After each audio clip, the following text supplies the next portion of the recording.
العظيم صدق رسوله النبي الكريم. قال الله تعالى شان حبيبه الكريم: إن الله وملائكته يصلون على النبي يا أيها الذين آمنوا صلوا عليه وسلموا تسليما. اللهم صل على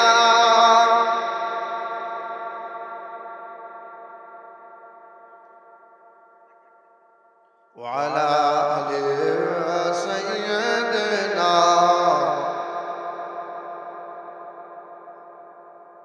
এই যে যতগুলো ক্যামেরা আছে সব 1000 টাকা করে লাগবে, হিসাব করে ক্যামেরা লাগবে। মনে হচ্ছে ক্যামেরা দিয়ে দখল করবে ওরা সব। এদিকে জলদি করবে। আলহামদুলিল্লাহ, সমস্ত প্রশংসা সেই মহান মালিকের জন্য, যিনি আমাদেরকে পৃথিবীর সর্বশ্রেষ্ঠ সম্পদ ঈমান দিয়েছেন, যিনি আমাদেরকে পৃথিবীর সর্বশ্রেষ্ঠ নবী দিয়েছেন, যিনি আমাদেরকে পৃথিবীর সর্বশ্রেষ্ঠ কিতাব দিয়েছেন, যিনি আমাদেরকে পৃথিবীর সর্বশ্রেষ্ঠ ধর্মে মুসলমান ঘরে আমাদেরকে পাঠিয়েছেন, আর মুসলমান ঘরে পাঠিয়ে আমাকে আপনাকে দুনিয়ার আগুন থেকে বাঁচিয়েছেন। আপনি মুসলমান, আমরা মুসলমান। মুসলমান মানে পৃথিবীর আগুন আপনাকে আমাকে কোনোদিন জ্বালাতে পারবে না। আপনি যত বড় অপরাধী পাপী হন না কেন, মাতাল, সুদখোর, ঘুষখোর, জীবনে পশ্চিম কোনোদিন আরো দেখলেন না, পেশাব করে পানি আপনি নিলেন না, কিন্তু আপনি মুসলমান। কেন? আধার কার্ডে মুসলমান, প্যান কার্ডে মুসলমান, জমির দলিলে আপনি মুসলমান, ভোটার কার্ডে মুসলমান, আপনি মুসলমান। কেন? দাদু বাপ সব মুসলমান ছিল। আমার বাবাজিরা, ভাইরা আমার, আপনি নামে মুসলমান বলে পৃথিবীর আগুনে আপনাকে জ্বালানো হবে। আপনি যখন মারা যাবেন তো সমাজের কিছু কিছু মানুষ বলবে ও মরেছে, ঠিক হয়েছে, ওকে ঠাড়ো করে পুঁতে দিয়ে না হয় আগুনে পুড়িয়ে দিয়ে। আলেম ওলামা যারা, বুদ্ধিজীবী মানুষ যারা, তারা বলবেন না, এমন বলিস না, পাপ করেছে, শাস্তি আল্লাহ দেবে। আমাদের কর্তব্য হলো গোসল করিয়ে, জানাজা করিয়ে কবরস্থ করে দেবে। কেউ তারে আগুনে পোড়াবে? পৃথিবীর যত বড় দামি শিক্ষিত মানুষ হোক না কেন, সে বেঈমান হওয়ার কারণে তাকে আগুনে পোড়ানো হয়, নাই ঠাড়ো করে পুঁতে দেওয়া হয়। আর আমার আল্লাহ বলেন, ওয়ালা তামুতুন্না ইল্লা ওয়া আনতুম মুসলিমুন। বান্দা, তুমি মুসলমান হয়ে তুমি চলে এসো আমার দরবারে। আমি আল্লাহ কবরে আগুন থেকে বাঁচিয়ে নেব, জাহান্নামের আগুন থেকে বান্দা তোমাকে রেহাই দিয়ে দেব। তিনি আল্লাহ, যিনি আমাদেরকে বড় দয়া করে ফেরেশতাদের মাঝে ক্ষমা পাওয়ার মজলিসে, রিয়াজুল জান্নাহ, জান্নাতের বাগানে, মাজালিসুল ইলমি, মাজালিসুল্লাহ, খুদখুদার মজলিসে আমাদেরকে মেহেরবানি করে বসার সুযোগ দান করেছেন। একটু আস্তে করে বলেন সুবহানাল্লাহ।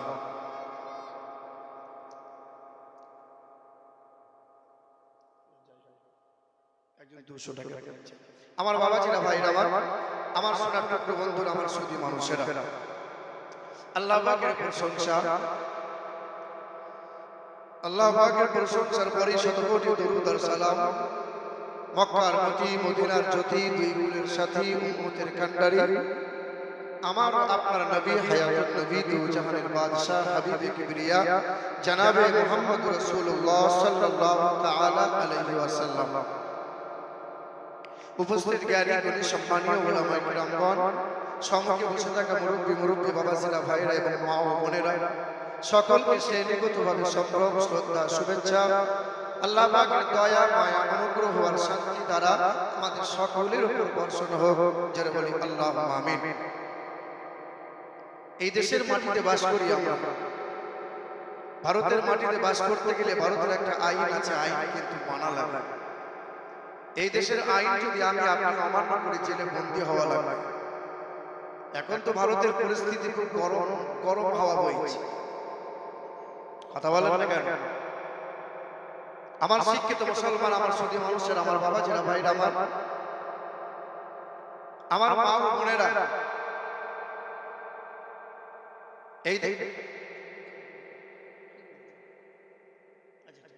আমার আমার সোনার টুকরো বন্ধুরা, আমার সুধী মানুষেরা, আমার বাবাজিরা, ভাইরা, যে মশলা জিজ্ঞেস করি তাকে বলে 2000 টাকা করে দিতে। আমার বাবাজিরা, ভাইরা, আমার মা ও বোনেরা, কিছুদিন আগে শুনেছেন আপনারা যে 1528 সালে তৈরি মসজিদ, 400 বছরের মসজিদটা 1992 ডিসেম্বরের 6 তারিখে শহীদ করা হলো, আর জানুয়ারির 22 তারিখে রাম মন্দির উদ্বোধন করা হলো। ঠিক 24 তারিখে ছত্তিশগড় রায়পুর গ্রামের কোন একজন মৌলানার নাম হলো মৌলানা আসগর আলী, মাদ্রাসায় ছেলেগুলোকে লেখাপড়া করানোর পরে যখন বাড়ির দিকে রওনা দিয়েছিলেন, কয়েকজন আরএসএস পন্থীরা মৌলানাকে ধরে খুব মেরেছে। ছুটে গিয়ে দরজা বন্ধ করে লুকিয়েছে, দরজা ভেঙে তাকে মারতে মারতে রাস্তায় নিয়ে এসেছে। এলাকার মানুষ জিজ্ঞাসা করলো, তোমরা মৌলানাকে মারো কেন? জয় শ্রীরাম বলে আর মৌলানাকে মারে। তো বলে মৌলানা ফেসবুকে পোস্ট করেছিল। কি পোস্ট করেছিল?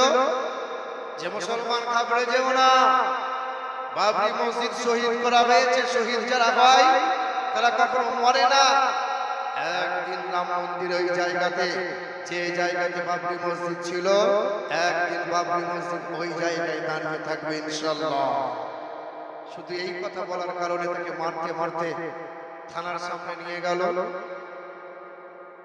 থানা দেখে তার মনে একটা আশ্বাস জাগলো যে প্রশাসন, পুলিশ আছে, নিশ্চয়ই নিস্তার পাবো। ফাইল ফাইলিয়ে চেয়ে দেখেছিল পুলিশ, মাওলানা আসগরকে জেলে বন্দি করে দিল। এই পর্যন্ত মোটামুটি 7 জন আলেম ওলামাকে জেলে বন্দি করা হয়েছে। আমার সোনার টুকরো বন্ধুরা, আমার সুধী মানুষেরা, তারপরে পরেই জ্ঞানবাপী মসজিদে পূজা শুরু হলো। তারপরে কোরআন বারবার বান্দাদের জানায় যে ওয়ালা তাসুবুল্লাযীনা ইয়াদউনা মিন দুনিল্লাহ ফায়াসুবুল্লাহা আদওয়ান বিগাইরি ইলম। এই আমার বান্দা বান্দীরা, তোমরা কখনো কোনোদিন কোন ধর্মকে, কোন জাতিকে, কোন দলকে বাজে মন্তব্য করিও না, আঘাত করিও না। কারণ অজ্ঞতার, জ্ঞানহীনতার কারণে একদিন তোমারও ধরবে, ইসলাম নিয়ে গালমন্দ করে দেবে। সর্বদাই ইসলাম মানবতা শিখিয়েছে।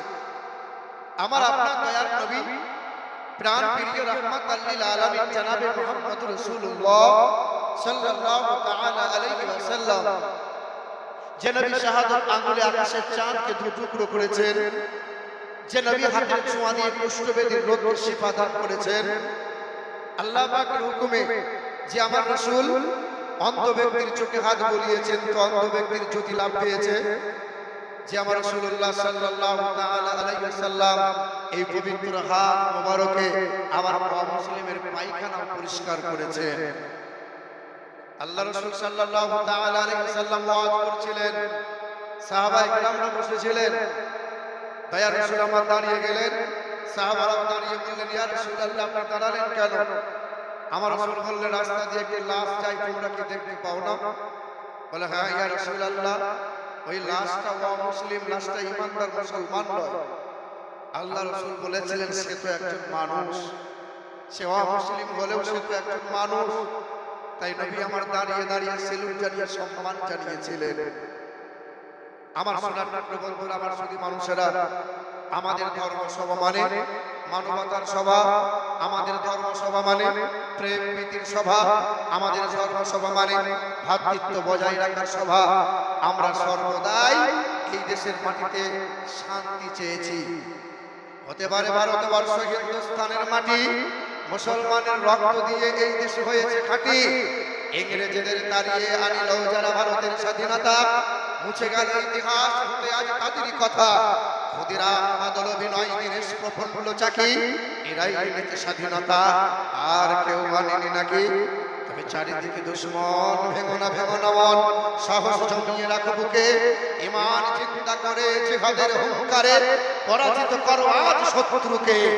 চারিদিকে কাত্তার ভিনদেশি তাবেদার, সজাগ নিষ্কিরাক সবে, সকল মির্জাফর বিদেশি গোলাম চোর, ভুগতে তাদের আজ হবে। অনেক দামের দেশ, রক্ত খামের দেশ, মায়ার বাঁধন বড় বেশি, হিন্দু মুসলমান বৈধ বা খ্রিস্টান, আমরা সকল বলেই তো ভারতবাসী। অনেক দামের দেশ, অনেক দামের দেশ, মায়ার দেশ, মানবতার দেশ। এই দেশ হিন্দু মুসলমান সবার দেশ। আমার শিক্ষিত মুসলমান সুধী মানুষেরা, এই দেশের মাটিতে সবচেয়ে বেশি রক্ত দিয়েছে যারা, জীবন দিয়েছে যারা, হিন্দু নয়, খ্রিস্টান নয়, জৈন, সাঁওতাল নয়, এখনো ইন্ডিয়া গেটে মোটা মোটা করে লেখা আছে স্বাধীনতা সংগ্রামীদের নাম, ৯২,০০০ ব্যক্তিদের নাম লেখা আছে। সবচেয়ে বেশি রক্ত আর জীবন দিয়েছে যারা, ৬২,০০০ সব দাড়িওয়ালা টুপিওয়ালা মুসলমান ছিল তারা। বলা যাবে না সুবহানাল্লাহ? ও আমি বলাবো তবে আপনি বলবেন। পাম দিয়ে কতদিন চলবে বাবা? বলিয়ে বলাতে হয় পাগল আর নাবালক। আপনারা তো মোটামুটি ভালোই বোঝেন। কাল যখন সকাল হবে চায়ের দোকানে বসে বসে বাঁ হাতে করে চা খাবেন আর ডান হাতে করে বিড়িতে টান মারবেন, রাইস মিল চলবে। আর বলবে আমরা কি ঘাসে মুখ দিয়ে চলি? মাদ্রাসায় প্রতি বছর জলসা হবে, বড় বড় তাবর হুজুর আসবে, বললি কি শুনতে হবে নাকি? আমরা কিছু বুঝি না। আপনি যখন বোঝেন, জান্নাতের বাগানে বসে আছেন, জান্নাতের মানুষ আপনারা, জান্নাতি ভাষা তো মহব্বতে অটোমেটিক জবান দিয়ে বার হওয়া লাগবে। এটা আপনাকে বলিয়ে বলাতে হবে। বলছেন না হুজুররা? একটু জোরে বলো, আর একটু জোরে বলো। এই জোর করে বলে বলে কতদিন চলবে বাবা? আমার সোনার বন্ধুরা, আমার সুধী মানুষেরা, এই দেশের মাটিতে বাস করতে গেলে আইন মানা লাগে কি লাগে না? কিন্তু এই দেশের মাটিতে গরু ছাগল বাস করে, যেখানে চাই সেখানে শুতে পারে, যা চাই তা খেতে পারে, যেখানে চাই সেখানে বসতে পারে। গরু ছাগলের জন্য কোনো আইন আছে? আমরা সর্বপ্রথমে মানুষ দেখেন, আমরা মুসলমান, মানুষের জন্য ভারতের আইন মানা লাগে, কিন্তু মহান মালিকের দরবার থেকে তার বান্দাদের জন্য তার বিধান, তার দেওয়া আইন মানতে হবে কি হবে না? আচ্ছা বলেন, গরু ছাগল পেশাব করার পরে পানি নেয়। আচ্ছা আমরা মুসলমান সবাই পেশাব করে পানি নেই। ৭০ মধ্যে ১০০ মধ্যে ৭০ জন পেশাব করে পানি নেয় না। অর্ধেক মাল মুঙ্গিতে মুছে নিয়ে মুসলমান কি বলছেন বলে? আচ্ছা বলেন, গরু ছাগল রাতের বেলায় জৈন মিলন করে সকাল বেলায় ফরজ গোসল করে। আমরা মুসলমানরা সবাই গোসল করি। ঠান্ডা লাগে বাবা, লজ্জা লাগে। গোসল করা যায় সকাল বেলায়, তোকে বিয়ে কে করতে বলে? লজ্জা লাগে তো? আমার সোনার টুকরো বন্ধুরা, আমার সুধী মানুষেরা, গরু ছাগলের জন্য আইন নাই। গরু ছাগলকে গোসল করা লাগে না, গরু ছাগলকে পেশাব করে পানি নিতে হয় না, গরু ছাগলকে সমাজ মানতে হয় না। আমাদেরকে মানা লাগবে কি লাগবে না? ফ্রিজ কিনেছেন আপনি, কোম্পানি আপনাকে গাইড বুক দেয়। মোবাইল কিনেছেন আপনি, কোম্পানি আপনাকে গাইড বুক দেয়। গাড়ি কিনেছেন আপনি, আপনাকে কোম্পানি গাইড বুক দেয়। আমার মহান আল্লাহ পাক তার বান্দাকে, বান্দার পরিচালনা, বান্দা চলবে কিভাবে, বান্দা কোন খাবারটা খাবে, বান্দা কোন জায়গায় বসবে, বান্দা কিভাবে শোবে, আমার আল্লাহ পাক এই বান্দার জিন্দেগি অতিবাহিত করার জন্য, পূর্ণাঙ্গ জীবন ব্যবস্থার জন্য আমার আল্লাহ গাইড বুক দিয়েছেন না দেন নাই? দিয়েছেন। তার নাম হলো কোরআন এবং নবীজির সুন্নাত, নবীজির হাদিস। আমার বাবাজিরা, ভাইরা আমার সোনার টুকরো বন্ধুরা, আমার সুধী মানুষেরা, পৃথিবীর জমিনে আমার আল্লাহ পাক রব্বুল আলামিন অসংখ্য নবী পয়গম্বর পৃথিবীতে পাঠিয়েছিলেন। প্রতিটা নবী পয়গম্বরকে আল্লাহ পাক নবুয়ত এবং রিসালাতের সত্যতা স্বরূপ আল্লাহ পাক প্রতি নবী পয়গম্বরদেরকে মুজিজা দান করেছিলেন। আমার আপনার প্রিয় রহমাতুল লিল আলামিন জনাবে মুহাম্মদ রাসূলুল্লাহ সাল্লাল্লাহু তাআলা আলাইহি ওয়াসাল্লামকে আমার আল্লাহ অসংখ্য মুজিজা দিয়েছিলেন। তার মধ্যে সর্বশ্রেষ্ঠ মুজিজা হলো আল কোরআন। কি বলো? পৃথিবীর জমিনে যত নবী পয়গম্বর এসেছেন, চর্মচোখ থেকে যখন তারা আড়াল হয়ে গেছেন, সাথে সাথে মুজিজাগুলো আড়াল হয়ে গেছে। মুসা নবী আলাইহিস সালাম যখন বগলের নিচ থেকে হাতটা নামিয়ে মানুষের সম্মুখে পেশ করতেন, তো মনে হতো যেন সূর্যের ন্যায় আলো হাত দিয়ে ঝলমল ঝলমল করে বার হয়। আয়া রাসূল সাল্লাল্লাহু তাআলা আলাইহি ওয়াসাল্লামের প্রতি আল্লাহ পাক মুজিজা দান করেছেন। তবে দেখেন, মুসা নবী আলাইহিস সালাম হাতের লাঠি যখন ছেড়ে দেন, হয়ে যেত সাপ। মুসা নবী পৃথিবীর জমিনে নাই, চর্ম চোখ থেকে আড়াল হয়েছেন। এ বাবাজিরা ভাইরা আমার, সেই লাঠি এখনো রাখা আছে। পৃথিবীর কোনো পালোয়ান যদি সেই লাঠি ছেড়ে দেয়, আর কি সাপ হবে? মুসা নবী নাই, তার মুজিজাও নাই। দাউদ নবী খলিফাতুল্লাহ লোহা ধরতেন। দাউদ নবী আলাইহিস সালাতু ওয়াস সালাম লোহা ধরতেন, সঙ্গে সঙ্গে লোহা গলে যেত। দাউদ নবী আলাইহিস সালাতু ওয়াস সালামের উপর আল্লাহ পাক জবর কিতাব নাজিল করেছেন। দাউদ নবী যখন মধুর কণ্ঠে জবর কিতাব তেলাওয়াত করতেন, উড়ন্ত জিনগুলো, জঙ্গলে লুকায়িত জিনগুলো ঝাঁকে ঝাঁকে দলবদ্ধ হয়ে দাউদ নবী আলাইহিস সালাতু ওয়াস সালামের এই কিতাব, মধুর কণ্ঠে কিতাব তেলাওয়াত শ্রবণ করত তারা। পৃথিবীর কোনো মানুষ যদি আজ জবর কিতাব তেলাওয়াত করে, আর উড়ন্ত জিন হয়তো আর থমকে দাঁড়াবে না, আর জঙ্গলে লুকায়িত জিন হয়তো দল বেঁধে আর জবর কিতাব শুনবে না। কেন? দাউদ নবী নাই, তার মুজিজা নাই। সুলাইমান নবী আলাইহিস সালাতু ওয়াস সালাম 13 বছর বয়সে সিংহাসন পেয়েছিলেন। সুলাইমান নবী আলাইহিস সালাতু ওয়াস সালামকে আল্লাহ পাক ক্ষমতা দিয়েছিলেন, জিনগুলোকে তার আয়ত্তে রেখেছিলেন। পাখির ভাষা বুঝতে পারতেন, পিপিলিকার কথা বুঝতে পারতেন। সুলাইমান নবী আলাইহিস সালাতু ওয়াস সালাম যে সিংহাসনে তিনি বসতেন, এক চোখের পলকে বাতাসের মাধ্যমে মহান মালিকের কুদরতি বিনা ইঞ্জিনে 1 মাসের রাস্তা অতিক্রম করতে, বলো সুবহানাল্লাহ। সুলাইমান নবী আলাইহিস সালাতু ওয়াস সালাম নাই, সিংহাসন এখনো আছে। পৃথিবীর কোনো পালোয়ান যদি সেই সিংহাসন নড়াতে চায়, উড়াতে চায়, সম্ভব পারবে না। ঈসা রুহুল্লাহ, ঈসা নবী আলাইহিস সালাতু ওয়াস সালামকে আল্লাহ পাক মুজিজা দিয়েছিলেন। ঈসা নবী যখন কোন কুষ্ঠবেদীর গায়ে হাত দিতেন, কোন মরা ব্যক্তির গায়ে হাত বুলাতেন, আল্লাহ পাকের হুকুমে মরা মানুষ জিন্দা হয়ে যেত। ঈসা নবীর অনুসারী আছে, দাবিদার তারা খ্রিস্টান ব্যক্তি, যারা খ্রিস্টান ধর্মের অনুসারীরা ঈসা নবীর উম্মত বলে, তার অনুসারী বলে দাবি করে তারা। আজ কোন অনুসারী যদি মরা ব্যক্তির গায়ে হাত বোলায়, জিন্দা হবে না। আমার মুসলমান সোনার টুকরো বন্ধুরা, নবী পয়গম্বররা এসেছেন, মুজিজা ছিল। তিনারা যখন বিদায় নিয়েছিলেন, মুজিজাও বিদায় নিয়েছে। কিন্তু আমার আপনার প্রাণ প্রিয় রাহমাতাল লিল আলামিন জনাবে মুহাম্মদুর রাসূলুল্লাহ সাল্লাল্লাহু তাআলা আলাইহি ওয়াসাল্লাম পৃথিবীর জমিন থেকে আমাদের চর্ম চোখ থেকে আড়াল হতে পারে, কিন্তু শুনে রেখে দেন, ওই হায়াতুন নবী দয়ার রাসূল সাল্লাল্লাহু তাআলা আলাইহি ওয়াসাল্লাম আমার আপনার চর্ম চোখ থেকে আড়াল হতে পারেন, তার সর্বশ্রেষ্ঠ মুজিজা আল কোরআন কি হারিয়ে গেছে? কোরআন আছে না নাই? ওই বাংলাদেশের একজন হিন্দু ঘরের ছেলে নকুল কুমার বিশ্বাস একটা গান লিখেছে, গান কোরআন নিয়ে। কি?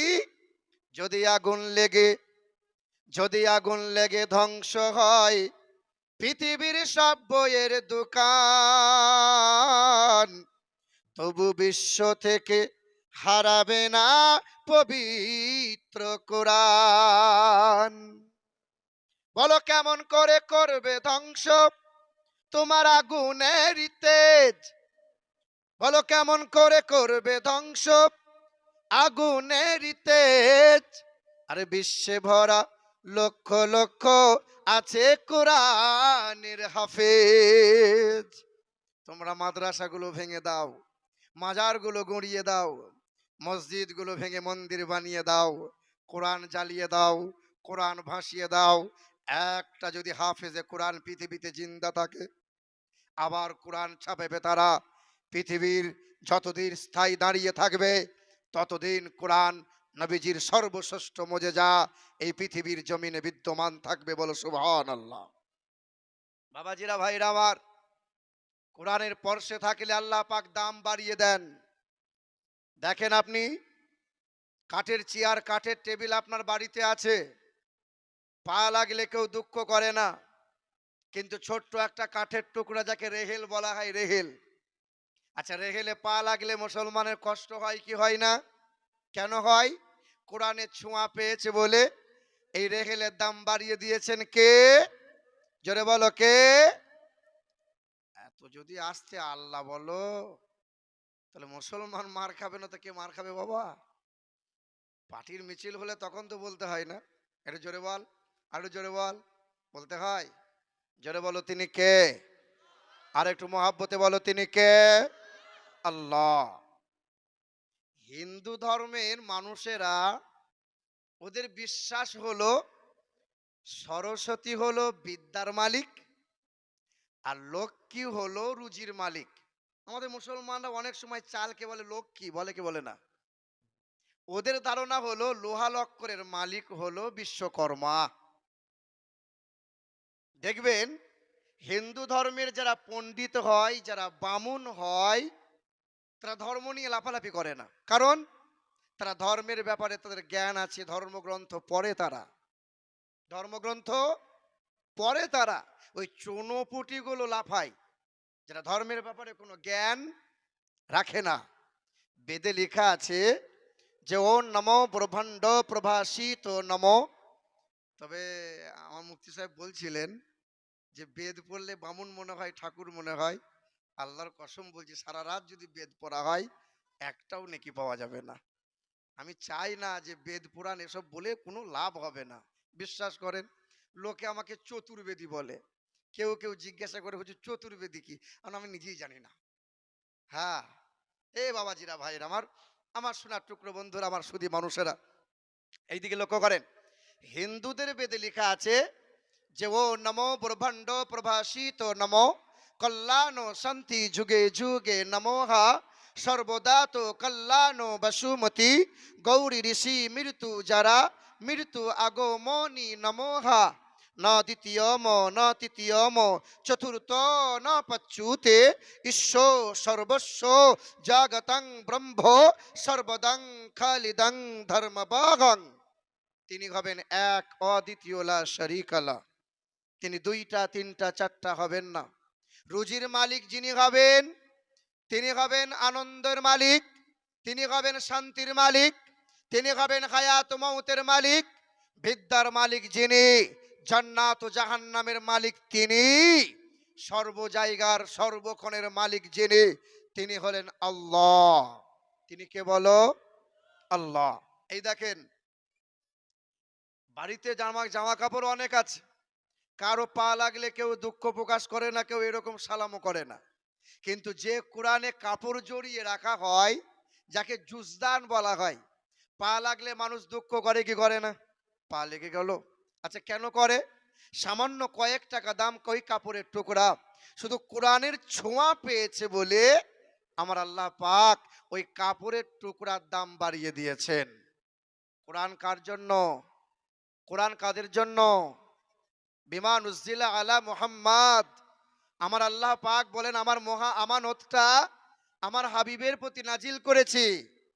আর আমি আল্লাহ পাক জানিয়েছি জালিকাল কিতাব লা রাইবা ফি, যার মধ্যে কোনো দুর্বলতা, কোনো ত্রুটি, সন্দেহ আমি আল্লাহ পাক রাখি নাই।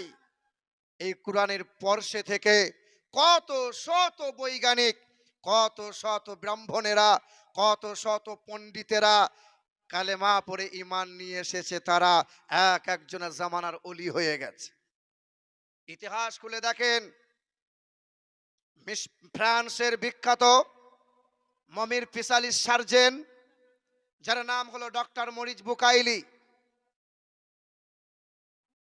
যিনি এই ডক্টর মরিস বুকাইলি, তিনি মিশরে গিয়েছিলেন, কোনো একটি কনফারেন্সে হাজির হয়েছিলেন।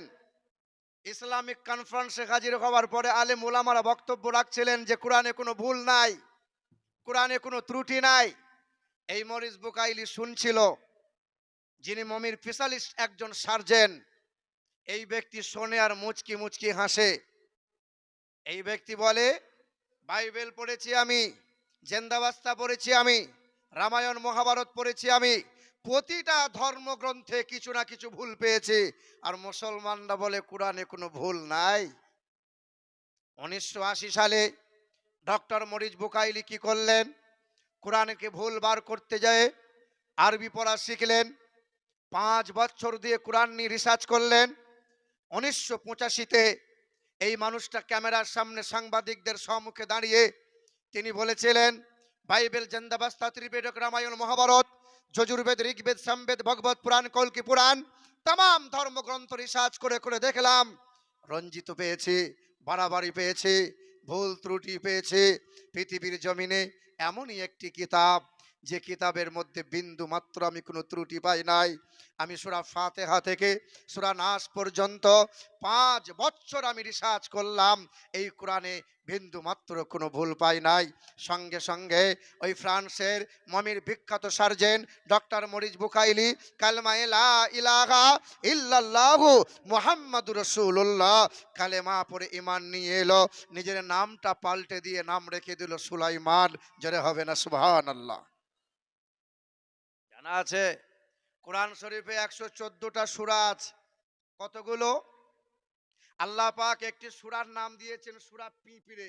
কি নাম? সূরা সূরা পিপিলিকা। কেন দিয়েছেন? আল্লাহ পাক রব্বুল আলামিন এই পিপিলিকার সাথে মানুষের একটা ভালো সম্পর্ক রেখেছেন। মানুষের পাকস্থলী কয়টা? কয়টা?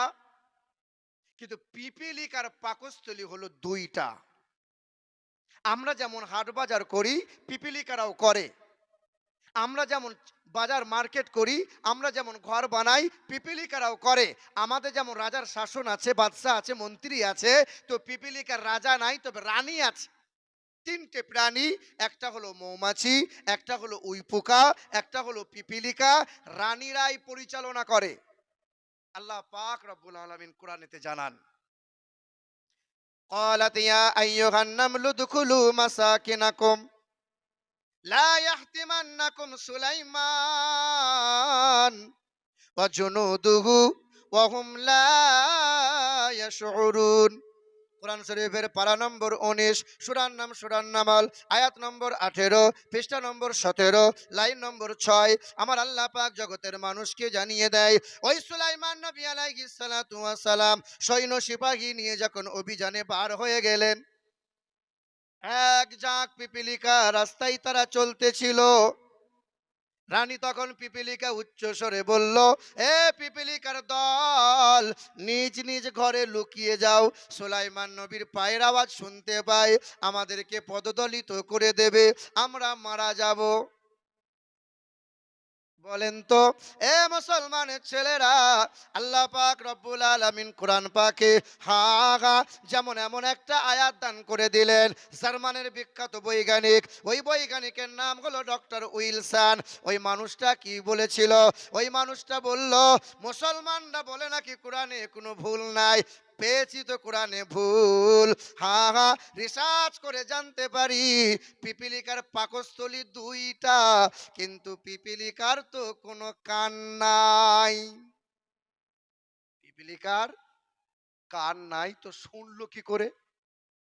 সুলাইমান নবী আসছে, এই পায়ের শব্দটা রানী পিপিলিকা শুনলো কি করে? বাবাজিরা, ভাইরা আমার, জার্মানের বিখ্যাত বৈজ্ঞানিক ডক্টর উইলসন কি করলেন? 1 বছর নয়, 2 বছর নয়, 4 বছর ধরে রিসার্চ করলেন শুধু একটা আয়াত নিয়ে। 4 বছর রিসার্চ করার পরে তিনি বললেন, পৃথিবীর জমিনে 22,000 প্রকারের পিপিলিকা আছে, পিপিলিকার কোনো কান নাই, তবে পিপিলিকার হাঁটু থেকে পা পর্যন্ত মহান মালিক একটা সেন্স ভাইব্রেশন বসিয়ে দিয়েছে, যার মাধ্যমে পিপিলিকা দুনিয়ার সব শব্দ শুনতে পায়। 4 বছর রিসার্চ করার পরে এই পিপিলিকা নিয়ে রিসার্চ করার পরে জার্মানের বৈজ্ঞানিকটা কালেমা লা ইলাহা ইল্লাল্লাহু মুহাম্মাদুর রাসূলুল্লাহ কালেমা পড়ে ঈমান নিয়ে আসলো। বলো সুবহানাল্লাহ। এ বাবাজিরা, ভাইরা আমার, তাই আল্লাহ পাক রব্বুল আলামিন জানিয়ে দেন, ইয়া আইয়ুহাল্লাযীনা আমানু লা তুলহিকুম আমওয়ালুকুম ওয়ালা আওলাদুকুম আন যিকিরিল্লাহ। হে আমার ঈমানদারেরা, তোমাদের প্রকাশ্য শত্রু হলো শয়তান, তার সাথে যেন কখনো পীড়িত তোমরা করবে না। আর আমি আল্লাহ পাকের 2টো ঘোষণা, তোমাদের সম্পদ আর তোমাদের সন্তান আমি আল্লাহর হুকুমের বাইরে যেন চালাবে না। আল্লাহ পাক রব্বুল আলামিন জানিয়ে দেন, মা আতাকুমুর রাসূলু ফাকুজুহু ওয়া মা নাহাকুম আনহু ফান্তাহু ওয়াত্তাকুল্লাহ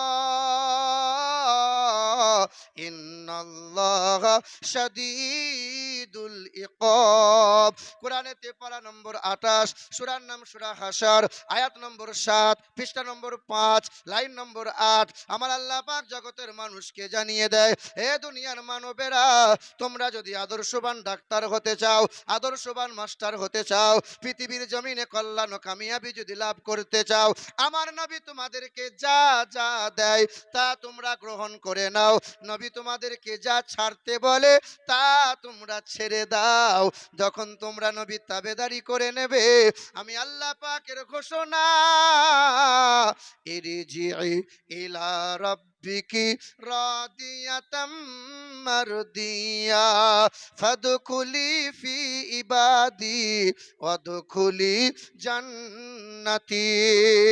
আমি আল্লাহ পাকের ঘোষণা, বান্দায় আমার বান্দাকে যেমন করে চালাই, আমার বান্দা তেমন করে চলে।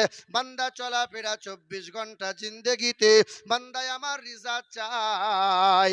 ইয়া ইবাদ, আমার বান্দা হলো তারা সুদের কারবার করে যারা। তাই তো নাকি? কি বলছেন বলেন? লটারি কাটে যারা। এ মুসলমান সোনার টুকরো বন্ধুরা, আমার শুধু মানুষেরা, এই আজকে আমি গাড়িতে আসছি, আর গাড়িতে আসতে আসতে একটা মোবাইলে দেখলাম, বুঝলেন, একজন মুরব্বী বলছে যে আল্লাহ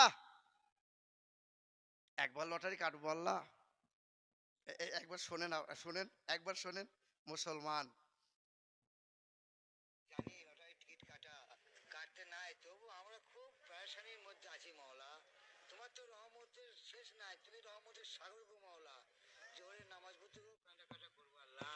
যে আল্লাহ আজকে 31 টাকা দিয়ে টিকিট কাটছি, হ্যাঁ তুমি একটু বিবেচনা করো আল্লাহ। তোমার রহমত যদি হয় 1 কোটি টাকা পড়ে গেলে আল্লাহ গো। কথা বুঝতে পারছেন? এ বাবাজিরা, ভাইরা আমার, আমার আল্লাহ পাক রব্বুল আলামিন জানিয়ে দেন, ইয়া ইবাদ লা খাউফুন আলাইকুমুল ইয়াউমা ওয়ালা আনতুম তাহজানুন। আমার বান্দা হবে যারা, দুনিয়াতে তাদের ভয় থাকবে না, পরকালে চিন্তা কোনো রইবে না। উদখুলুল জান্নাহ আনতুম ওয়া আজওয়াজুকুম তুহবারুন। আমি আল্লাহ পাক রব্বুল আলামিন আমার বান্দা বান্দি তার আখেলে পরিবারের জন্য জান্নাতের ঘোষণা। এবার বলেন, নবী যা যা দিয়েছে তা কি আমরা নিতে পেরেছি বাবা? তা আমরা নিতে পেরেছি বলেন? আল্লাহর নবী বলেন, খায়রুকুম মান তাআল্লামাল কুরআনা ওয়া আল্লামাহু। পৃথিবীর জমিনে সবচেয়ে দামি মানুষ হলো তারা যারা নিজেরা কোরআন শেখে, অপরকে কোরআন শেখাই যারা। বলো আমরা কারা? আলেম ওলামাকে বসিয়ে রেখে এমএলএ কে মূল্যায়ন বেশি দিয়েছি যারা। আমরা কারা? আরবি পড়াওয়ালাদেরকে বসিয়ে রেখে ইংরেজিওয়ালাদের মূল্যায়ন দিই যারা। না না, আপনার ছেলেকে মাস্টার হতে বলি নাই, হোক। আপনার ছেলে ডাক্তার হোক, আপনার ছেলে উকিল হোক, আপনার ছেলে ব্যারিস্টার হোক, এই জাতির প্রয়োজন আছে। স্কুলে গেলে মুসলমান ডাক্তার পাওয়া যায় না, এই হাসপাতালে ডাক্তার পাওয়া যায় না, স্কুলে মাস্টার পাওয়া যায় না, আদালতে মুসলমান উকিল পাওয়া যায় না। তবে আপনাকে পাক না পাক চিনতে হবে, বৈধ অবৈধটা জানতে হবে, হারাম হালালটা চিনতে হবে। পৃথিবীর জমিনে সবচেয়ে জ্ঞানের ভান্ডার বলা হয় কাকে? জ্ঞানের ভান্ডার বলা হয় কোরআনকে। শেখানো হয় কোথায়? কোথায়? এই যে আপনাকে বলছি, 20 বছর 30 বছর বয়স, আপনি পেশাব করেন তো লুঙ্গিটা এরকম ন্যাংটা হয়ে পেশাব করেন, আপনি তো পেশাব করতেই পারেন না। শিখতে চান? নসিপুরে মাদ্রাসায় আসবেন, শিশু শিশু বাচ্চাগুলো ইস্তেঞ্জা করবে, হাঁটুর ওপরে কাপড় তোলে না, আবার মাথায় টুপি দিয়ে পেশাব করে।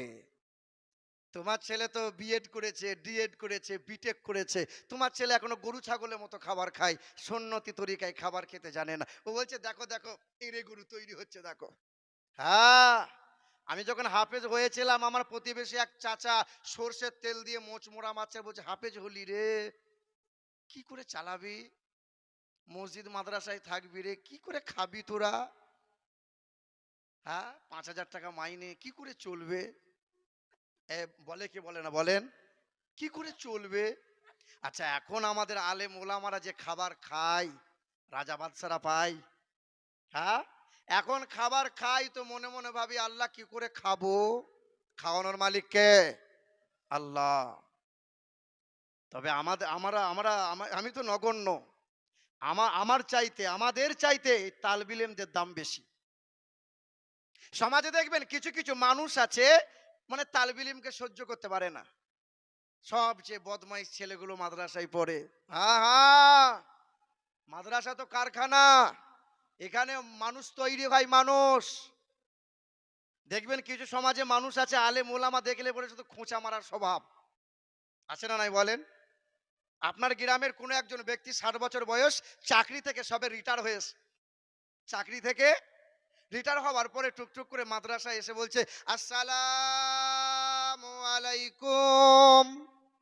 তো মুফতি ইসমাইল সাহেব বলছে এত সুর করে সালাম দেয় কে? তো মাদ্রাসার তালবিলিম গুলো বলছে হুজুর ও মাল বিচুতি মাল, সাংঘাতিক জিনিস, একটু সাবধানে। এদিকে শোনেন, এ বাবাজির আমার, তা টুকটুক করে এসছে বলছে হুজুর ইসমাইল সাহেব একটা কথা জিজ্ঞেস করলো, বলে বলো। বলে আমি বাড়ি থেকে যখন বেরোলাম তখন আমার ঘড়িতে বাজে 8টা, আপনার মাদ্রাসায় এলাম এখন আমার ঘড়িতে বাজে 10টা, বলেন তো আমার বয়স কত? স্কুলে যারা পড়েছেন একটা অঙ্ক আছে, পুত্রের বয়স যদি এত হয় তো পিতার বয়স কত? এই আছে না নাই? এ মাল সেই মাল। তাই এই জিজ্ঞাসা করছে মৌলভী সাহেব বলেন তো 2 ঘন্টা যদি আসতে সময় লাগে তা আমার বয়স কত? তো মাদ্রাসা মসজিদের মৌলভী সাহেব খুব সাদাসিধে লোক হয়, কি বলছেন বলেন? কিন্তু তালবিলিম গুলো কিন্তু সাংঘাতিক জিনিস হয়, কি বলছেন? হ্যাঁ, তো 8 বছরের ছেলে তালবিলিমটা নাকের পোঁটাটা মুছে নিয়ে বলছে হুজুর আমি বলবো। তো বাপ বল। তা বলছে হুজুর চাচা আপনার বয়স এখন 60 বছর। তা মুরব্বী চিন্তা করছে যে তালবিলিম 8 বছর 10 বছর বয়স, এই জানলো কি করে যে আমার বয়স 60 বছর? তো বাপ তুই কি করে জানলি? বলে শুনতে হবে না, না একবার বল বাপ। বলে, চাচা রাগ করবেন না। বলে না বল বল একবার বল। বলে আমার বাড়িতে আমার একটা বড় ভাই আছে, তার বয়স এখন 30 বছর। কত বলো? কত? কিন্তু আধ পাগলা। কত পাগলা? এই দেখো আধ পাগলা। তা আমি বসে বসে হিসেব করলাম ফুল পাগলা হলে বয়সটা কত হবে? কত হবে বলো? হ্যাঁ, এ তখন এ তখন ধুতি গুঁজে নিয়ে বলছে সব জায়গায় চালাকি করা যাবে, এই মাদ্রাসার তালবিলিমদের সাথে চালাকি করে পার পাওয়া যাবে? যাবে না। এলাকায় অনেক শিক্ষিত মানুষ আছে, উকিল আছে, মাস্টার আছে। আল্লাহর রাসূল সাল্লাল্লাহু তাআলা আলাইহি ওয়াসাল্লাম বলেন প্রতিটা মুসলমান নর ও নারীর জন্য জ্ঞান অর্জন করা ফরজ। জ্ঞান যদি আপনার না থাকে ঈমান টিকিয়ে রাখা মুশকিল আছে। পৃথিবীর জমিনে চোরের অভাব নাই। পশ্চিম বাংলার মাটিতে এখন বিখ্যাত 3টে চোর বেরিয়েছে। একটা হলো আমাদের বর্ধমান ডিস্ট্রিক্টের ইয়াসিন চোর, একটা হলো মমতাজুল ইসলাম, আর একটা ওই যে সিস্টার রাহুল ব্রাদার, বুঝলে না? হ্যাঁ রাহুল রাহুল। এ বাবাজিরা আমার, মানে আপনি একটু এদিক ওদিক হলেই আপনার ইমান চলে যাবে। এখন তো ছেলেরা আর মাদ্রাসা মসজিদে নয়, এখন মোবাইল দেখে দেখে ছেলেরা সব মৌলবি হচ্ছে, কি বলছেন বলেন? এ বাবাজিরা ভাইরা আমার, পৃথিবীর জমিনে ওই বিদ্যা অর্জন করো যে বিদ্যাটা অর্জন করলে ছেলে বাপ মাকে কষ্ট কোনোদিন দেবে না, যে বিদ্যাটা অর্জন করলে ভাইয়ের হকটা কোনোদিন মারবে না, যে বিদ্যাটা অর্জন করলে পরে সুদের কারবার কোনোদিন করবে না, যে বিদ্যাটা অর্জন করলে পরে শ্বশুরের গলায় বাঁশ দিয়ে টাকা কোনোদিন নেবে না। আপনার গ্রামের শিক্ষিত মানুষ স্কুলের মাস্টার, ও যখন বিয়ে করে শ্বশুরের গলায় বাঁশ দিয়ে 6 লাখ টাকা নগদ নিয়েছে, 12 ভরি সোনাও নিয়েছে, খাট আলমারি মায়ের খাতায় নিয়েছে। শিক্ষিত মানুষ, সাংঘাতিক মানুষ। আর আপনার গ্রামের মাদ্রাসার তালবিলিম ছিল, ছেলেটা বিবাহ করেছে বিনা দাবিতে বিনা পয়সায় বিয়ে করেছে, বউ বাড়ি নিয়ে এসছে। শিক্ষিত সমাজ বলেন শিক্ষিত মানুষ কে? কে? আরে ও মাস্টার হতে পারে, ওর ভেতরে মনুষ্যত্ব বলে কিছু আছে। আছে। যে বিদ্যা মানুষকে মনুষ্যত্ব দেয় না, আরে ওই বিদ্যার ওপর লাথি মারি চারানা দাম নাই। যে বিদ্যা ভাইয়ের হক মেরে মেরে খায়, যে বিদ্যা বাপ মায়ের সেবা করতে পারে না, ওই বিদ্যার চারানা দাম নাই। আপনার এলাকার একটা হুজুরের নাম বলে দেন যে অমুক হুজুরটা বাপ মাকে খেতে দেয় নাই, গোয়ালে বাস করতে দিয়েছে। একটা হুজুরের নাম বলে দেন যে ওই হুজুরটা মাঝে মধ্যে লটারি কাটে, সুদের কারবার করে। দেখাতে পারবেন না? My challenge. আপনাকে হাতে কলমে কত শিক্ষিত মানুষ দেখিয়ে দেবো। এম কম, বি কম, বিএড, ডিএড, ঝমঝম কত রকমের ডিগ্রি করে বসে আছে, বাপ মাকে খেতে দেয় না। হ্যাঁ মুসলমান সোনার টুকরো বন্ধুরা, আমার সুধী মানুষেরা, কোন বিদ্যা অর্জন করা, কোন বিদ্যা অর্জন করা লাগবে?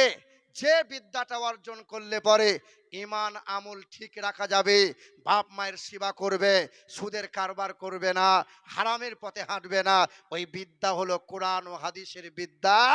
এ মুসলমান সোনার টুকরো বন্ধুরা, আমার সুধী মানুষেরা, এখানে তো অনেক সন্তান বসে আছে, অনেক বাপও বসে আছে। বাপ শুধু মনে মনে ভাবছে ছেলের 20 বছর বয়স হতে দাও, দেখো বিয়ের গলায় বাঁশ দিয়ে কিভাবে টাকা নেই। কত হুজুর বসে আছে। এই যে আবুল হোসেন, আপনাকে বলে যাচ্ছি শোনেন, ও যখন বিয়ে দিয়েছে ছেলের, আপনাদের এলাকায় হয় কি না জানি না, আমাদের বর্ধমান ডিস্ট্রিক্ট, বর্ধমান ডিস্ট্রিক্টে 2-4 লাখ টাকা না হলে এগুলোর বিয়ে হবে না। হ্যাঁ, মানে শুধু কন্টাক্ট, কন্টাক্ট হয়ে গেল, এখনো বিবাহ হয় নাই, এখনো বিবাহ হয় নাই। তার 20 দিন আগে হারামের টাকা নিয়ে গ্রামের লোককে ভোজ করে খাইয়ে দিল, আর আমাদের গ্রামের দাড়িওয়ালা লোকগুলো গলা ডুবিয়ে খেয়ে চলে এলো। যে মসজিদে সুবহানাল্লাহ সুবহানাল্লাহ করে তসবিহ হাঁকছে। ফেরেশতা বলছে তোকে আছিলা করে ছিলবো, তুই আয়। হ্যাঁ বাবাজিরা ভাইরা আমার, এখানে যে সমস্ত ছেলেরা বসে আছি, বক্তব্য লম্বা চওড়া নয়, রাত গভীর হতে চলেছে। আমি আপনাদের কাছে বলি, যে সমস্ত ছেলেগুলো বসে আছে, হুজুরের দোয়া নেওয়ার আগে, পীর সাহেবের কাছে দোয়া নেওয়ার আগে, আগে বাপ মায়ের কাছে দোয়া নাও। আল্লাহ তা'বুদু ইল্লা ইয়্যা ওয়া বিল ওয়ালিদাইনি ইহসানা। শুনে রেখে দাও মুসলমান, পৃথিবীর জমিনে অনেক বিদ্যা অর্জন করা হলো, পৃথিবীর জমিনে অনেক শিক্ষিত মানুষের সাথে ওঠা বসা হলো, অনেক তোমার নামি দামি গাড়ি হলো, বাড়ি হলো, ব্যাংক ব্যালেন্স হলো, তোমার হিসেব তো জানা নাই। একটা সন্তান মায়ের স্তনে দুগ্ধ পান করে 30 মাস, প্রতিদিন একটা সন্তান কম বেশি 8 বার দুগ্ধ পান করে। প্রতিবারে একটা সন্তান 250 গ্রাম করে দুগ্ধ পান করে।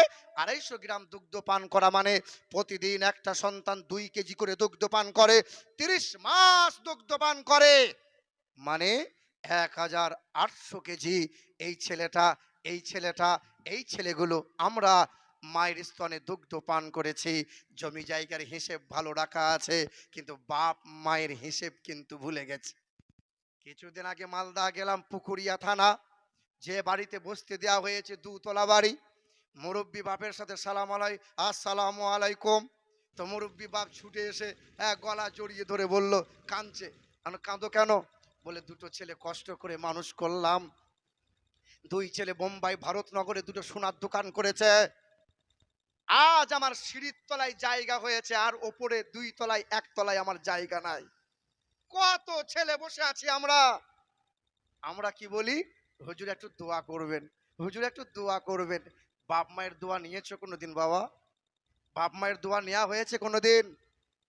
আমার বাবাজিরা ভাইরা আমার, যেই দিন আমি আপনি প্রসবের বেদনায়, যেদিন মায়ের প্রসবের বেদনা উঠেছিল, আমি আপনি দুনিয়ার আলো দেখেছিলাম, মা রক্তের বন্যার ওপরে শুয়েছিল, সেই দিন, সেই দিন নানি আর দাদি ছুটে খুশিতে মাতোয়ারা হয়ে ছেলেকে কোলে তুলেছিল। আমার মেহমান এসেছে আমাদের বাড়িতে, মা রক্তের উপরে শুয়েছিল, মায়ের চুলটা মাথার নখ পর্যন্ত রক্তের জমাট বেঁধেছিল। তুমি নিঃস্ব ছিলে, বল ক্ষমতা ছিল না, ধরার ক্ষমতা ছিল না। সেই দিন বিনা স্বার্থে, নিঃস্বার্থে সর্বপ্রথমে তোমাকে আব্বা বলে ডেকেছিল, যে সে ছিল তোমার মা, সে ছিল তোমার মা। তুমি তো বাপ বাপ করো, তুমি তো মা মা করো কিছু পাওয়ার জন্য, আরে স্বার্থের জন্য ছেলেটা আব্বা আব্বা করে, কিন্তু নিঃস্বার্থে তোমাকে আব্বা বলে ডেকেছিল, যে সে ছিল তোমার মা, সে ছিল তোমার আব্বা। এই মুসলমান সোনার টুকরো বন্ধুরা, এখানে অনেক সন্তান বসে আছে যাদের মা আব্বা কবরবাসী হয়ে আছে। আল্লাহ রসুল সাল্লাল্লাহু আলাইহি ওয়াসাল্লাম বলেন, পারলে প্রতিদিন তুমি তোমার মা বাবার বাড়িতে যাও। প্রতিদিন যদি না পারো, জুম্মার দিনে একবার যাও। তুমি কে পূর্ব দিকে মুখ করে মা বাবার কবরের কাছে দাঁড়াইয়ে সূরা ফাতিহা 3 বার, ইখলাস দরুদ শরীফটা পড়ে মহান মালিকের দরবারে 2 হাত তুলে চোখের পানি ফেলে বলো, মালিক, আমি আমার মাকে নীরব নগরে শুইয়ে রেখেছি। যে মা শিশুকালে আমাকে তেল মালিশ করে বড় করে তুলেছিল, সেই মায়ের জ্বর এসেছিল, কোনোদিন মায়ের পায়ে তেল দিতে পারি নাই। যে আব্বা আমাকে যে আব্বা আমাকে মাথার ঘাম পায়ে ফেলে আমার মতো ছেলেকে বড় করে তুলেছে, ওই আব্বার জন্য কিছু করতে পারি নাই। যে আব্বা রক্তকে পানি করে নিজের ইচ্ছেগুলো বিসর্জন দিয়ে আমার মতো সন্তানের ইচ্ছেগুলো, আবদারগুলো পুরো করেছে, আব্বার জন্য সেবা তেমন করতে পারি নাই। আমার মা আব্বাকে কবরবাসী হয়ে আছে আমার মা বাবা। সেদিন সন্তানটা মহান মালিকের দরবারে চোখের পানি ফেলে আল্লাহ পাকের দরবারে কাঁদতে দেরি, চোখের পানি পড়তে দেরি, মা বাবার কবরে জান্নাতি হাওয়া, জান্নাতি মেওয়া, জান্নাতি খাওয়া আমার আল্লাহ দিতে দেরি করবে? দেরি করবে? এ মুসলমান সোনার টুকরো বন্ধুরা, মায়ের দোয়াতে আল্লাহর ওলি হওয়া যায়, মায়ের দোয়ার কারণে হক্কানি আলেম হওয়া যায়, মায়ের দোয়ার কারণে হক্কানি হাফেজ হওয়া যায়, মায়ের বদদোয়ার কারণে কত শত সন্তান ধ্বংস হয়ে যায়। বুখারী শরীফের হাদিস, সোনার পানি দিয়ে লেখা আছে, আল্লাহর নবী সাল্লাল্লাহু তাআলা আলাইহি সাল্লাম বয়ান করতেছিলেন যে জুরাইশ নামক একজন বিখ্যাত আল্লাহর ওলি ছিলেন। মা 3 দিন ধরে ডাক দিয়েছিলেন, জুরাইশ, একবার মা বলে ডাক না খোকা, তোর চেহারাটা একবার দেখতে চাইছি রে বাবা। ছেলে আমার কানকার ভেতরে আল্লাহর জিকিরে মশগুল ছিলেন, মায়ের আওয়াজ শুনতে পেয়েছিলেন, দরজা খুলে নাই, মা বলে ডাকে নাই। 3 দিন ধরে মা এসে ডাক দিয়েছিল, মায়ের চোখ দিয়ে পানি গড়িয়ে গিয়েছিল, মহান মালিকের দরবারে বদদোয়া করে দিয়েছিল। আল্লাহ পাকের ওলি মায়ের বদদোয়া থেকে রেহাই পায় নাই। তুমি আমি তো চুনোপুটি।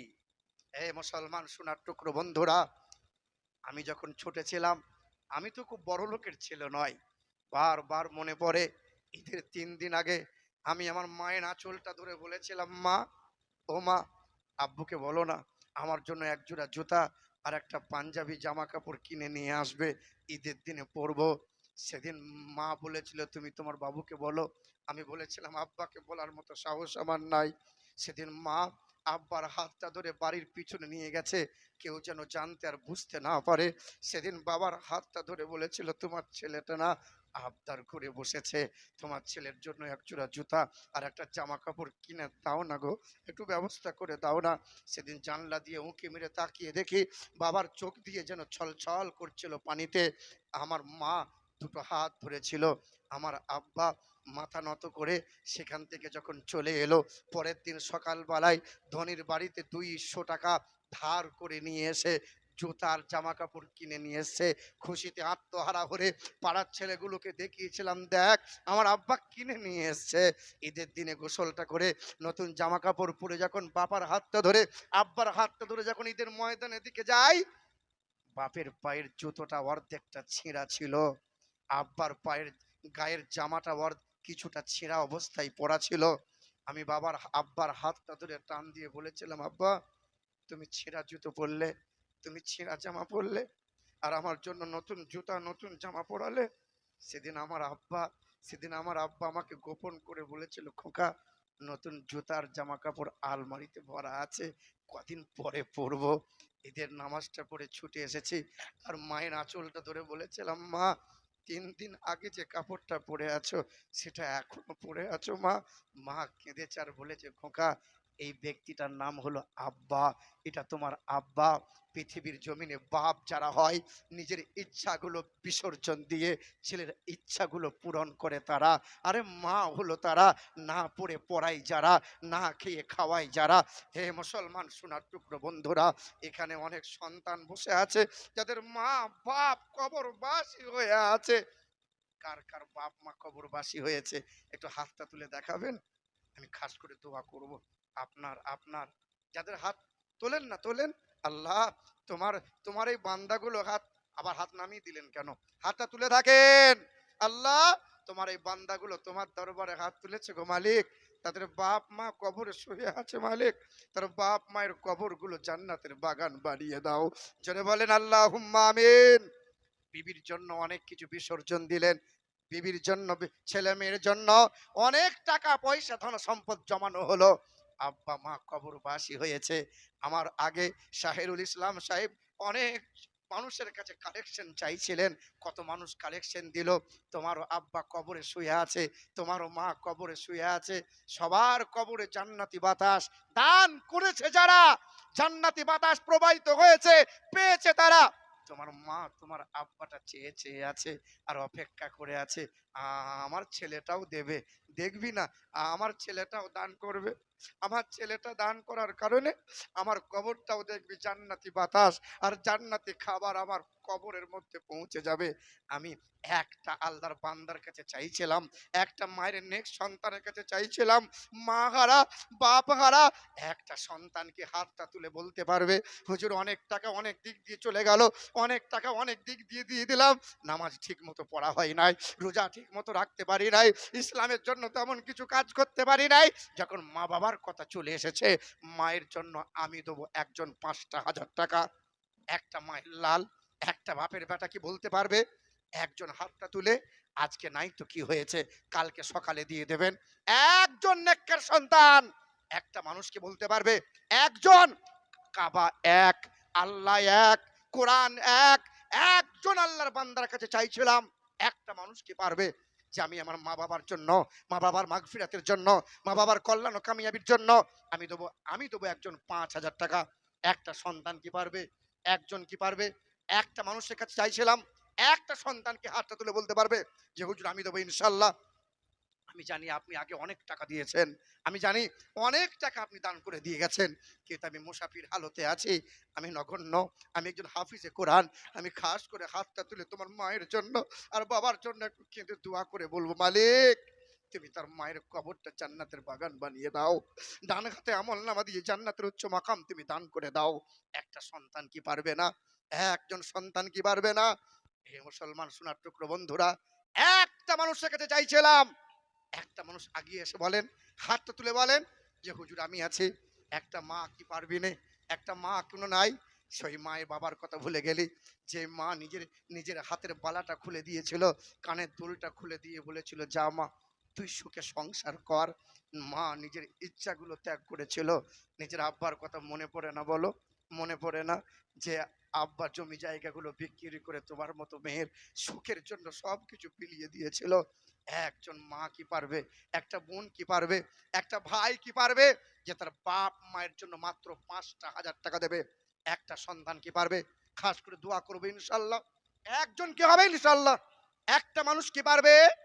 একটা মানুষের কাছে চাইছিলাম না, একজনের কাছে চাইছিলাম, হবে ইনশাল্লাহ। পারবি না? হবে না একজন, একটা মানুষ পারবে না?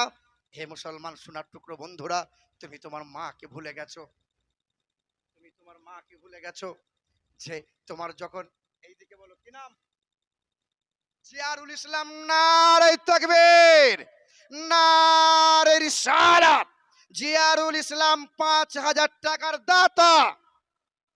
আরে পিতা মাতারে কবরে দিও জান্নাতি বিছানা, আরে কবরে হাসরে যেন তারা কষ্ট পাই না, সামনে পিছে ডানে বামে রহমত দিও, আরে তব করোনাতে খোদা ঢাকা দিয়ে নিও, হাসরের ময়দানে কোনো সঙ্গীত রবে না, আরে দানের নেকি সামনে পিছে দিও গো রব্বানা। জোরে বলি আল্লাহুম্মা আমিন। আচ্ছা বলেন তো, লা ইলাহা ইল্লাল্লাহ, লা ইলাহা ইল্লাল্লাহ ইমানদার হওয়া যাবে? আর একজনকে মানা লাগবে কি লাগবে না? মুহাম্মাদুর, আমার আল্লাহ পাক কোরআন পাকে বলেন ওয়া খালাকনাকুম আজওয়াজা, আমি আল্লাহ জোড়া জোড়া বানিয়েছি, নর নারী, সাদা কালো, মিথ্যা সত্য, উঁচু নিচু, জান্নাত জাহান্নাম, আমি আল্লাহ জোড়া জোড়া বানিয়েছি। স্বামী স্ত্রী, ঘোড়া ঘোড়ি, মুরগা মুরগি, যত যা কিছু বানিয়েছি জোড়া জোড়া। আরে এক আল্লাহ আল্লাহ করলে ইমানদার হওয়া যায় না, আর একজনকে মেনে নিতে হয়, মোহাম্মদুর রাসূলুল্লাহ।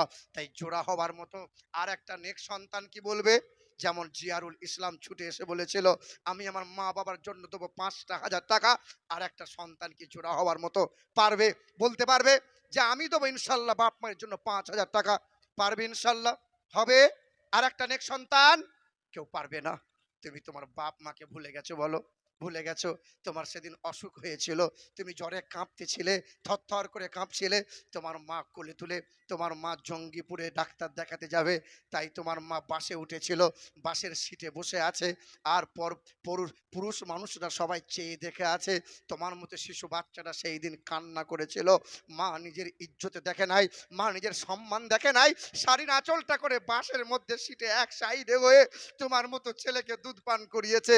ইজ্জত যাই যাক, সম্মানের যা হয় হোক, আমার ছেলেটার যেন কষ্ট না হয়, আমার ছেলেটার যেন কষ্ট না হয়। তুমি তোমার সেই মা বাবাকে ভুলে গেলে। হ্যাঁ, এ বাবাজিরা ভাইরা আমার, আপনি 5,000 যদি নাও পারেন, 10টা মানুষ পারবেন 2টা হাজার টাকা করে, 2টা হাজার টাকা করে দেন। একটু হাতটা তুলে বলেন, কে পারবেন? একটু হাত তুলে বলেন। মায়ের জন্য 1,000 টাকা আর বাবার জন্য 1,000 টাকা। কেউ হবে ইনশাল্লাহ? কেউ পারবেন? বলেন ইনশাল্লাহ। একটা করে বলেন না। 2টা হাজার টাকা চাইছিলাম। আরে টাকার তো হাতের ময়লা, আসতে যতক্ষণ যেতে ততক্ষণ। হবে ইনশাল্লাহ? একজন ভাই আমার আসছে, আসেন। সুবহানাল্লাহ। 10টা মানুষ এসেছে চাইছে, কারণ আল্লাহর নবী 10 জন সাহাবীকে জান্নাতের সার্টিফিকেট দিয়েছিলেন। হ্যাঁ, কি নাম শোনা? রবিউল ইসলাম। নারে তাকবীর, নারে রিসালাত। রবিউল ইসলাম 2,000 টাকার দাতা। বাবা, আর কেউ আছে 2,000 করে? একটু আসেন, একটু আসেন। অনেক টাকা অনেক দিক দিয়ে চলে যায়, শুধু মা বাবার জন্য চাইছিলাম, মা বাবার জন্য চাইছিলাম। আর একটা মানুষ করে আসেন। আর 9 জন ব্যক্তি, 9 জন, 2টা হাজার টাকা চাইছিলাম। হবে না ইনশাল্লাহ? কোনো মা নেই, কোনো সন্তান নাই, এখানে তো পাগড়ি আছে। হ্যাঁ, এখানে তো পাগড়ি আছে, তার সন্তানগুলোর মাথায় পাগ চাপানো হবে। হ্যাঁ, এ মুসলমান সোনার টুকরো বন্ধুরা আমার, শুধু মানুষেরা, বংশে একটা আলেম বানাও, বংশে একটা হাফেজে কোরআন বানাও। একটা আলেম একটা হাফেজের কারণে 7 জন পুরুষ জাহান্নামে আছে। হাফেজ আলেম ওলামাদের কারণে, বংশে একটা সন্তানের কারণে, একটা আলেমের কারণে 7 জন জাহান্নামী পুরুষকে, এই একজন ব্যক্তিকে আমার আল্লাহ এমন পাওয়ার দেবে যে এই আলেম মানুষটা 7 জনকে জান্নাতে নিয়ে যাবে। কি নাম? বুলবুল নসিবুর। 5,000 টাকা বুলবুল ভাই। নারে তাকবীর, নারে রিসালাত। মুস্তাকিম দেবে 2,000 টাকা, জিয়ারুল দিয়েছে 5,000 টাকা, বুলবুল দিয়েছে 5,000 টাকা, রবিউল দিয়েছে 2,000 টাকা, আর মুস্তাক দিয়েছে, মুস্তাকিম 2,000 টাকা দেবে, ওয়াদা করেছে মাশাআল্লাহ। এবার বলেন তো, আবুর্গি জয়াকার দন্তন্য আজান হয় কয় অক্ষরে? নামাজ হয় কয় অক্ষরে? কলেমা হয় কয় অক্ষরে? ইমান হয় কয় অক্ষরে? আরশ হয় কয় অক্ষরে? কুরসি হয় কয় অক্ষরে? হ্যাঁ, 3 নম্বরে আর একজন মায়ের লাল কি হবে? 3 অক্ষরে 3 নম্বরে আপনার নামটা থাকবে। 2টা হাজার টাকা চাইছিলাম, 2,000 টাকা। এই দেখেন, জিয়ারুল দিয়েছে 5,000 টাকা, বুলবুল দিয়েছে 5,000 টাকা, আলহামদুলিল্লাহ। রবিউল দিয়েছে 2,000, আর মুস্তাকিম দেবে 2,000 টাকা। 3 নম্বরে 2,000 টাকা দেনেওয়ালা আর একজন বাপের বেটা, আর একজন। হবে ইনশাল্লাহ? পারবেন না ভাই? আর একটা মানুষ কেউ হবে না? কোন আমার বোন নেই? এখানকার মা বোনরা লক্ষ্মী ভান্ডারের টাকা পায় না? হ্যাঁ গো, এখন 1,000 টাকা করে হয়েছে গো। মমতা খালা যে কি ভুল করেছে বাপ। আগে বিবিরা যা মানতো, এখন আর বউরা তো স্বামীদেরকে মানে না। 1,000 টাকা মাস গেলে ওর স্বামীকে মানবে? এই দেখেন, কি নাম ভাই? হ্যাঁ, দেখেন কত ভাই, কত? 2,000। রবিউল দিয়েছে 2,000, মুস্তাকিম দেবে 2,000। আর কি নাম জানো? নামটা আগে আমাকে ঝম করে বলে দেবেন, তারপরে লিখবেন। উকিল দেবে, মানে একদম ব্যারিস্টারের পরে পরে যার স্থান, উকিল দেবে 2,000 টাকা। নারে তাকবীর, নারে রিসালাত। বলো তো মুসলমান, আমার নবীর খলিফা কয়জনা? কয়জনা? বেদ বলে দিয়েছে শোনো, ইথং কৌলগত প্রায়জনিষু পরধর্মণি ধর্মত্তনৈ সাতে নৌ ভাগবান বতরিষ্যতে অথোত সং ভবিষ্যতে মনংসে বেশদানিব বাসুদেবঙ্গরঙ্গীতি পণ্যগন্ধানি নিষ্পর্শম চতুর্বিভ্রাতি ভেদাং করিষ্যামি কলিক্ষয়াম। পৃথিবীর জমিনে আসবেন তিনি জগৎ গুরু হয়ে, মানব জাতির কল্যাণকর্তা, কালো মানুষদের মুক্তির সূর্য, নারীর স্বাধীনতার অগ্রদূত, যিনি জীবনে কখনো কোনোদিন একটাও ভুলে মিথ্যা কথা বলবেন না। নিরপলিঙ্গ ছিদ দৃশ্য নাম, পৃথিবীর জমিনে তিনি যখন ভূমিষ্ঠ হবেন, লিঙ্গচ্ছেদ মানে খাতনা করা অবস্থায় ভূমিষ্ঠ হবেন।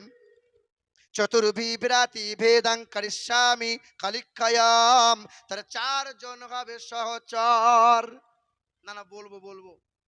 ওই চক থেকে আসা কিছু ছেলেরা আবদার করেছে যে বিয়ের একটা যে গজল আপনি বলেন ওইটা বলবেন, বলবো। এ বাবাজিরা আমার, চার নবীজির চার প্রধান খলিফা, আসমানি চার প্রধান কিতাব, আল্লাহ পাকের কোটি কোটি চার ফেরেশতা, অসংখ্য ফেরেশতার মধ্যে চারজন প্রধান ফেরেশতা। তাই 4 নম্বরে আপনার নামটা চাইছিলাম। একজনা দিয়েছে রবিউল 2000, মুস্তাকিম দেবে 2000, উকিল দেবে 2000। 4 নম্বর আর একটা বন্ধু কি হবে? আর একজন হবে কেউ? ইনশাল্লাহ হবে। আর একটা মানুষের কাছে চাইছিলাম 4 নম্বরে আর একজন ভাই। এই দেখেন, আদেশ করিল আল্লাহ পবিত্র কোরআনে, আর বিবাহ করিও যত আদম সন্তানে। মানে গজলটা শোনার পরে কিছু ব্যাটার বাপ যে এত গাল আমাকে দেয়, বুঝলেন। সেদিন হুগলি ডিস্ট্রিক্টে জলসা করছি আর এই গজলটা গাইছি, আর 3 ছেলের বাপ মোটা টাকা পণ নিয়ে এসে তা আমাকে বলছে এসব বাদ দেন, এসব বাদ দেন, কোরআনে কথা শুধু বলেন, শুধু কোরআনে কথা বলেন। কারণ মালটা কেড়ে বলছে ঘা খাওয়া মাল। তা তো বুঝতে পারছেন, মানে 3টে ছেলের বিয়ে দিয়েছে, একদম 6 লাখ টাকা গুনে গুনে নিয়ে এসে।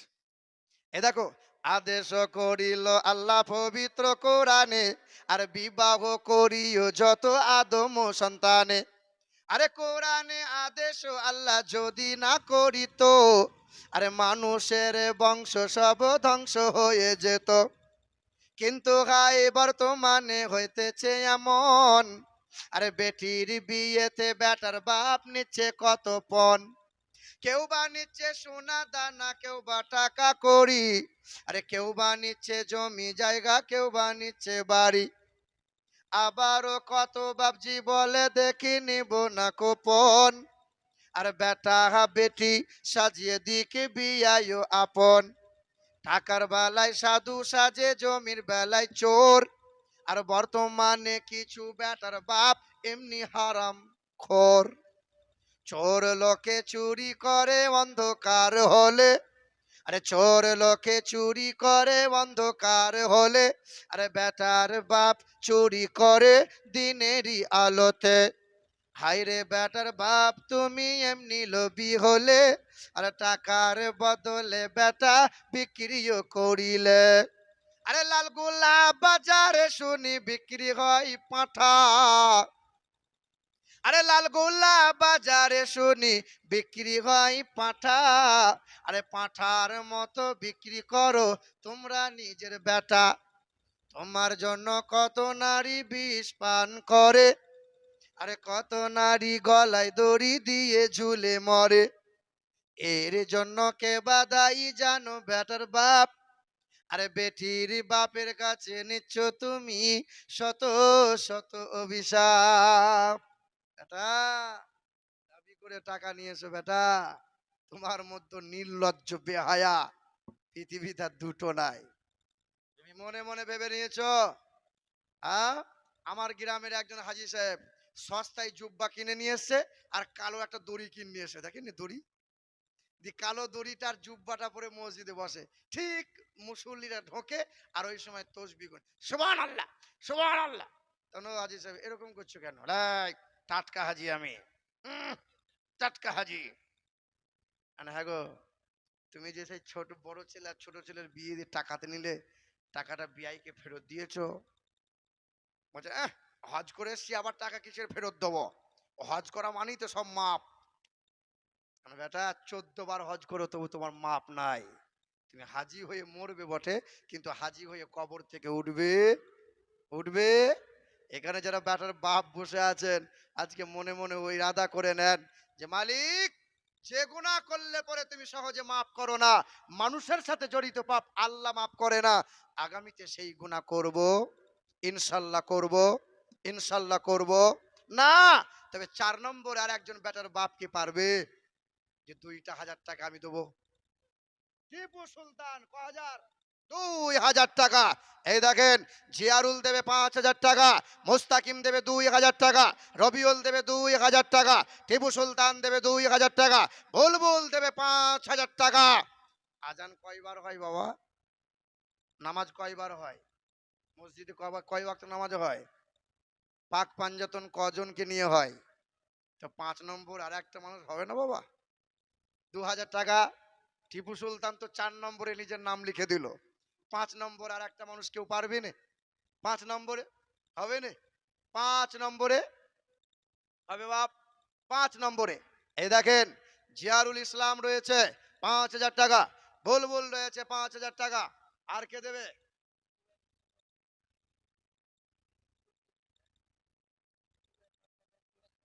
সুবহানাল্লাহ। আমাদের মুফতি সাহেব দেবেন, মুফতি জুবায়ের হোসেন মুজাদ্দিদি। ওনার বিবি